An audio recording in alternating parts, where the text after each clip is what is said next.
कोई सहारा देने वाला नहीं है इस दुनिया में। कैसे जीवन चलेगा? कैसे जीवन चले, बहुत याद आता। मैं उनके बिना एक पल नहीं रहती थी। मैं कैसे रही हूँ मैं भी जानती हूँ, कोई सहारा देने वाला नहीं है। हाँ, जब गए थे 15 तारीख के मुझसे बात किए थे, बोले बच्चे के लोग सो जाओ, मैं रात में आऊँगा। उसके बाद मैं सो गई, मेरी मोबाइल स्विच ऑफ हो गई। उसके बाद जब मैं उठी 11 बजे रात को, तो मेरी भाभी आई, बोली आपके पति के सर में चोट लग गया। मैं उसके बाद छत से नीचे आई, मम्मी की बोली आपके बेटे के सर में चोट लगा है। थोड़ी देर बाद उनका देहांत हो गया। इस घटना के बारे में आपको कब पता चला? रात में पता चली मुझे 11 बजे। किसके द्वारा पता चला? बस यही पंखा के हवा ले रहे थे, उसके बाद गुंडों लोग आए, अपनी तरफ खींच लिए गुंडों लोग। उसके बाद झगड़ा लड़ाई हुई, उस बस छोड़ा रहे थे।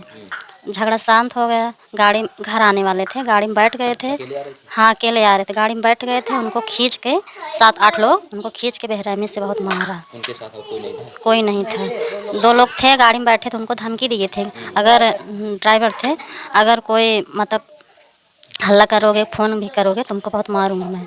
उनके साथ के कोई दोस्त उनके साथ नहीं थे? कोई नहीं था, बस अकेले आ रहे थे। वो अंदर थे, सब टेंट में थे, वो अकेला आ रहे थे। उनको खींच के पहले इस पे मारे एक लाठी, उनका हाथ झूल गया। फिर इसके बाद इस पे मारे सर पे, बेहोश हो गए। फिर उसके बाद बहुत मारे, 6-7-8 लोग थे। वो लोग देख रहे थे, गाड़ी वाले।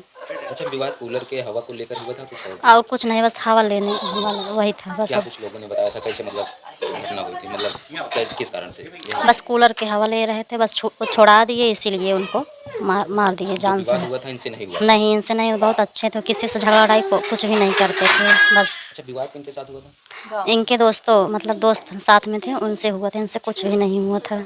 हाँ, गांव के थे, इस बस छोड़ा रहे थे कि बोले गांव, दूसरे के गांव में आए हो, झगड़ा लड़ाई मत करो।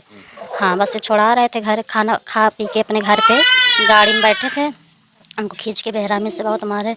जैसे मैं तड़प रही हूँ, उनके घर वाले भी तड़पे, उनके माँ बाप बच्चे बीवी सब तड़पे। जैसे मेरे पति के बेरहमी से मारे हैं, उनको भी बेरहमी से मारे। कड़ी से कड़ी सज़ा दे, मुझे नैतिक सहारा मिलना चाहिए। उनको फांसी की सज़ा होनी चाहिए, कड़ी से कड़ी सज़ा होनी चाहिए। उनके घर पे बुलडोज़र चलना चाहिए। मुझे मेरे 2 बच्चे हैं, 2 बेटे हैं, 1 साल का, एक तीसरा साल का, एक ये है। मुझे सरकार से ही निवेदन करती हूँ, मुझे कोई जॉब मिल जाता, मैं अपने बच्चों की कैसे सेवा करूँ, कैसे लालन पोषण करूँ। मुझे सहारा देने वाला कोई नहीं, मेरा सिर्फ पति था, वही घर देखभाल करता था। 2 मेरी ननद है, अभी पढ़ाई कर रही, शादी करना है। मेरी सासू माँ बूढ़ी हो गई, मेरे मतलब बाप बूढ़े हो गए, कोई सहारा देने वाला नहीं है इस दुनिया में। कैसे जीवन चलेगा? कैसे जीवन चले, बहुत याद आता। मैं उनके बिना एक पल नहीं रहती थी। मैं कैसे रही हूँ मैं भी जानती हूँ। मेरे इस दुनिया में कोई सहारा देने वाला नहीं है। पति के अलावा तो जीवन फिर कुछ भी नहीं, अधूरा है मेरे पति के बिना। सब कोई भी घर में रहे या ना रहे, मेरे पति मुझे कोई अच्छा नहीं लगता। ससुराल में भी पत्नी के लिए पति ही तो। पति भी वही सब कुछ था। कभी किसी से लड़ाई झगड़ा? कोई नहीं, लड़ाई झगड़ा नहीं, कुछ किसी से नहीं लड़ाई झगड़ा। उनकी बहुत दूर दूर तक पहुँच थी। मतलब सब लोग बोलते हैं बहुत अच्छे थे वो, किसी से लड़ाई झगड़ा कुछ भी नहीं करते थे। ये मेरा बड़ा बेटा है, अपने बाप के लिए बहुत रो रहा है, और मेरा छोटा बच्चा वो भी बहुत रो रहा है। अभी बेटे को पता नहीं हमारे पिताजी नहीं नहीं, इनसे पूछ लीजिए, बताएगा मेरा बाप कहाँ गया। पापा आपके कहाँ गए? आवत है ना, आवत है ना, पापा आवत है ना, पापा पापा कहाँ गए? आवत है ना। पता नहीं क्या मारे से? कौन मारा है? आ रहा पहली दिमागी टेंशन है, डिस्टर्ब हो गया, उसको झटका लगा है। यहाँ पर कोई नेता होता है? नेता कोई नहीं आया, कोई समझो नहीं, कोई विधायक कोई नहीं आया, कोई मुझे सहारा देने वाला कोई नहीं आया।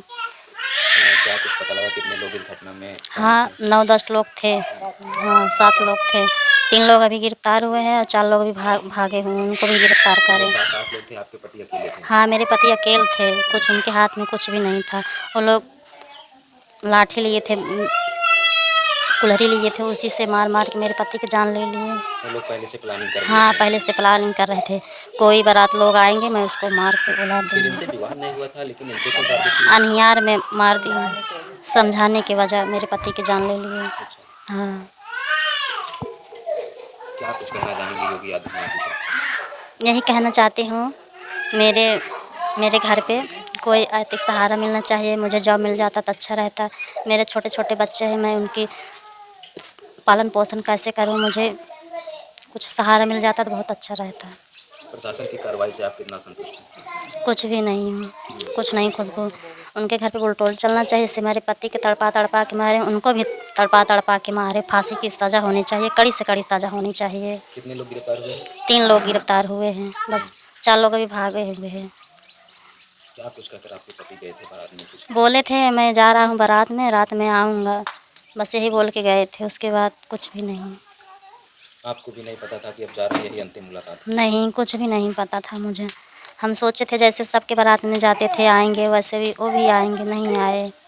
क्या कभी पहले से कोई रंजिश, पुरानी रंजिश विवाद? कुछ भी नहीं, नहीं किसी से झगड़ा लड़ाई कुछ भी नहीं होता था। नहीं। सिर्फ कूलर के विवाद हाँ, कूलर को लेकर इतना बड़ा हाँ, घटना बन जाता है। वही था बस। अच्छा, वहाँ के लोगों का क्या कुछ मतलब आप लोगों ने पता किया, क्या कुछ बोले? कुछ क्या भी बारात नहीं। गई थी जिनके घर, वहाँ से क्या कुछ बोले? बोले थे बहुत अच्छे थे, बस यही झगड़ा लड़ाई छुड़ा रहे थे, इसीलिए उनको मार दिए।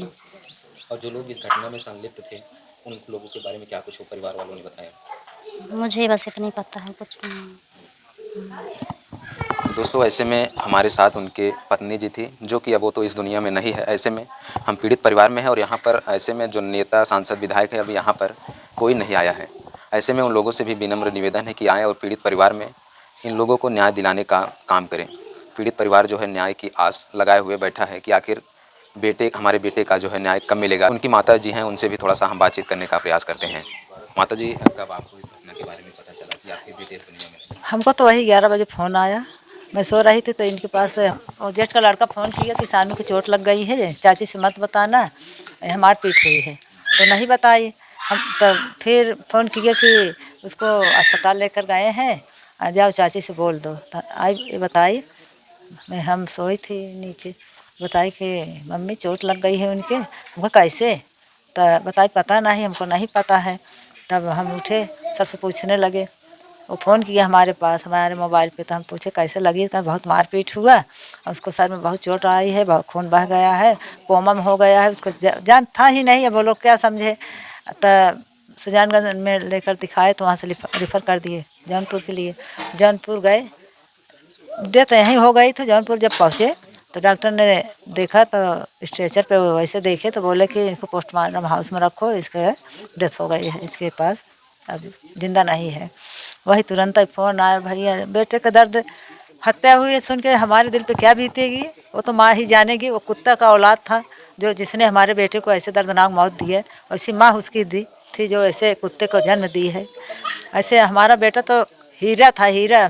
14-15 गाँव में उसका नाम था। आज भी लोग हमारे दरवाजे पे इतने लोग आ रहे हैं, कोई पूछे अगर कि 10 कोस के अंदर में पूछे कि सानू को, कमल कुमार को कैसे हुआ, तो लोग बताएंगे हमको। व्यवहार उनका बहुत अच्छा था। अपने हमारे घर की चाहे जैसी स्थिति रही हो, लेकिन वो दूसरों को दुख नहीं समझ वो करता था। अगर कोई बोलता बेटा हमको अस्पताल ले चलो, अस्पताल जाता, चाहे रात हो चाहे दिन हो। वो कुत्तों ने इतना बेरहमी से क्यों मारा भाई को हमारे? उससे विवाद हो नहीं था भैया, विवाद गांव के लोगों से हुआ था।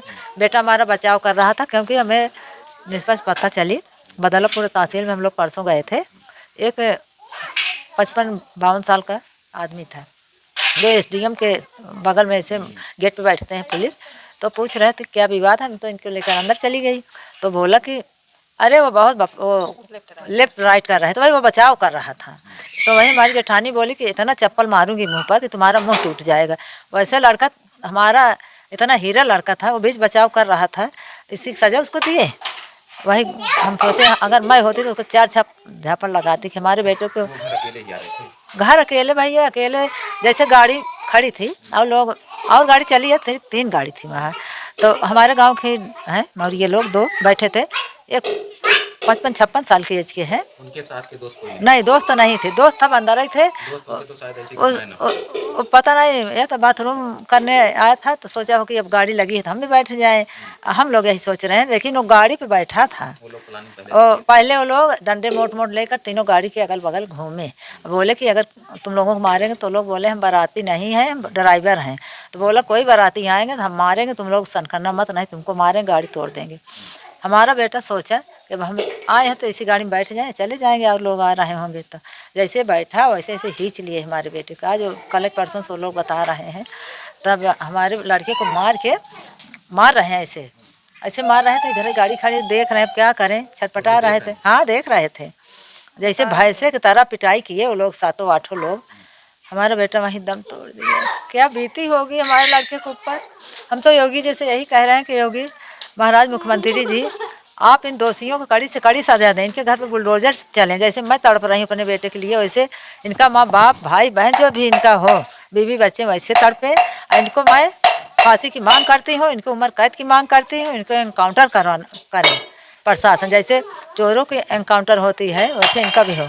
हम कुछ नहीं संतुष्ट हैं, प्रशासन लिपापोती कर रही है अभी जो हाँ है, क्योंकि 4 लोग अभी हैं। तो जब उस समय भैया हम लोगों को जिसका नाम दिए गए, अब बाद में जब नाम बताए वो लोग, तो हम लोग दे रहे हैं जो लोग थे। तो अब देंगे, उनको करना होगा, नहीं करेंगे हम योगी के पास जाएंगे। क्या कुछ कहना चाहेंगे? योगी जैसे यही कहना चाहें, जो दोषी भागे हुए फरार हैं उनको पकड़ा जाए, उनको कड़ी से कड़ी सजा दें, उनको जेल भेजें और उम्र कैद की सजा दें, फांसी की सजा दें, जमानत कभी ना हो। जैसे मैं तड़प रही हूँ वैसे वो तड़पें। और मेरे छोटे छोटे बच्चे हैं, मेरी बेटियां हैं 2, मेरी बहू है। हम इनको पालन पोषण कैसे करेंगे? हमारा कमाने वाला चला गया, हमको न्याय मिले, हमको आर्थिक, एक बेटा था, हमको सहायता दें, हमको आर्थिक सहायता दें, हमारे बहू को नौकरी दें, तभी तो हम जी पाएंगे। नहीं कौन पढ़ाएगा लिखाएगा? हमारी बेटियों की शादी कौन करेगा? कौन देगा हमको खर्चा पानी? हमारा बेटा कमाने वाला चला गया, अब तो हमारे पास कोई सहारा नहीं है, जीने कोई सहारा नहीं है कि हम कैसे बच्चों को खिलाएंगे पिलाएंगे, कैसे हम रखेंगे। यही हमसे प्रशासन से यही मांग है कि उन लोगों को कड़ी से कड़ी सजा दें, उनको पकड़ें, दोषियों को बख्शें ना, लिपापोती ना करें। महाराज ऐसो से हमारी यही विनती है, सीओ से हमारी यही विनती है कि उन लोगों को कड़ी से कड़ी सजा दें, तभी तो हम संतुष्ट होंगे। नहीं तो हम योगी जी के पास हमको जाना ही है। हम उनके दरबार में जाएंगे, पब्लिक की दरबार लगती है, वहाँ जाएंगे, उनके पास भी ना गए हम छोड़ेंगे नहीं। और इन लोगों के घर बुलडोजर चलना चाहिए, इनके घर पे, इनका घर ढवा के बिना हम नहीं रहेंगे। हमारी यही मांग है सरकार से, बस। ऐसे में हम पीड़ित परिवार में थे, ये उनकी माताजी हैं और इस परिवार का अकेले कमल जो है एक इकलौते पुत्र थे, जो कि वही उन्हीं की वजह से इस परिवार का जो है पालन पोषण परवरिश हो रही थी। ऐसे में उनके 2 बच्चे हैं, बीवी हैं और माँ बाप भी बूढ़े हैं, तो कैसे परिवार का खर्चा चलेगा? ऐसे में और जो प्रशासन के भी लोग हैं और अधिकारी भी लोग हैं, उन लोगों से भी निवेदन है कि पीड़ित परिवार को न्याय दिलाने का आप लोग काम करिए और इस पीड़ित परिवार में एक बार ज़रूर आइए और बातों को सुनिए और इस बात को उस मुख्यमंत्री तक भी पहुंचाइए कि ताकि परिवार को न्याय मिल सके। कैसे जीवन चलेगा? कुछ नहीं जीवन चलेगा। खर्चा कैसे चलेगा? कुछ भी नहीं समझ में आ रहा है, कैसे मेरा जीवन चलेगा? कोई नहीं है सहारा देने वाला मेरा। आपने ये सोचा नहीं था कि ऐसा वो लोग कर देंगे? नहीं, कभी नहीं सोचे थे कैसे कर देंगे मेरे पति को। तो दोस्तों, ये उनकी पत्नी हैं और उनकी माताजी से हमने बात की। जो लोग अपराधी हैं, जो लोग इस घटना में सम्मिलित हैं, सबको गिरफ्तार किया जाए और सलाखों के पीछे डाल दिया जाए। बाकी वीडियो देखने के बाद आप लोगों की क्या राय है कमेंट सेक्शन में जरूर बताइएगा। मिलते हैं किसी नई वीडियो नई खबर के साथ, तब तक के लिए देखते और बने रहें इंडिया न्यूज़ 9 के साथ। धन्यवाद।